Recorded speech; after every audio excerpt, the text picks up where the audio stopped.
Serigala menggigit lengan anak laki-laki itu, tetapi anak laki-laki itu masih tertawa.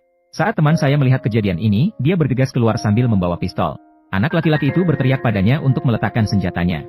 Karena anak laki-laki itu tahu bahwa serigala tidak akan pernah menyakitinya. Anak laki-laki itu sedang mendulang emas di alam liar hari ini. Tiba-tiba seekor serigala menerkam punggungnya. Kemudian serigala lain menerkam teman anak laki-laki itu lagi. Anjing di samping ingin membantu, tapi dia diikat erat dengan tali. Melihat nyawa mereka berdua dalam bahaya. Momen kritis. Untungnya, rekan lainnya tiba tepat waktu. Baru setelah itu mereka keluar dari bahaya. Dalam tembakan tadi, sayangnya serigala betina terluka. Ia merangkak dengan keras menuju lubang. Sekadar melihat anak saya yang berumur beberapa bulan. Tapi lukanya terlalu serius. Setiap langkah maju menimbulkan rasa sakit yang luar biasa. Saat ini, serigala kecil di dalam gua sepertinya merasakan kedatangan induknya. Ia buru-buru keluar dari check hole X. Dan induk serigala akhirnya melihat serigala kecilnya untuk yang terakhir kalinya. Namun serigala kecil sepertinya tidak mengetahui arti kematian. Dia mengira ibunya baru saja tidur.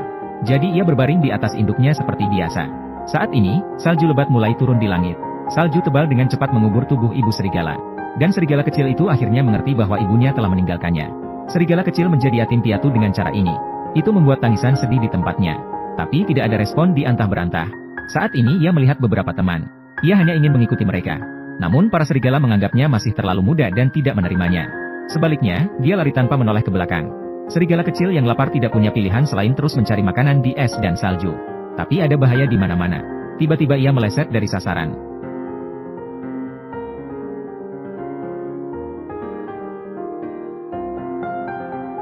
Untung saja jatuh ke dalam gua es. Itu berjalan untuk waktu yang lama. Kehabisan gua es. Ketika sampai pada sungai, Jack kebetulan melihatnya. Jack bersiul beberapa kali dengan ragu-ragu. Tapi serigala kecil itu ketakutan karena peluitnya.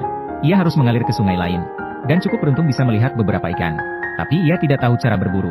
Sekalipun ikan itu ada tepat di depannya, dia tidak tahu cara menangkapnya. Ia harus minum air untuk memuaskan rasa laparnya sementara. Saat Anda datang ke tempat bersalju, ia melihat beberapa tikus lagi. Serigala kecil itu langsung mengejar tikus lapangan. Tepat saat aku hendak menangkapmu. Tikus lapangan berlari ke sarang tikus. Makanan yang sampai ke mulut keluar begitu saja. Karena lapar, ia tidak punya pilihan selain memakan buah-buahan liar dari pepohonan untuk memuaskan rasa laparnya. Namun hal ini sama sekali tidak menyelesaikan masalah kelaparan. Tiba-tiba mata serigala kecil berbinar. Ia melihat seekor kelinci tergantung di pohon. Serigala kecil tidak punya waktu untuk memikirkannya dan langsung berlari. Namun ia tidak mengetahui bahwa ini adalah jebakan yang dibuat oleh seorang pemburu. Tepat ketika mencapai kelinci dalam kegembiraan.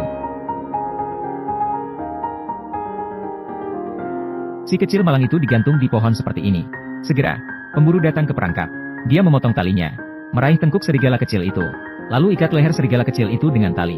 Dengan cara ini,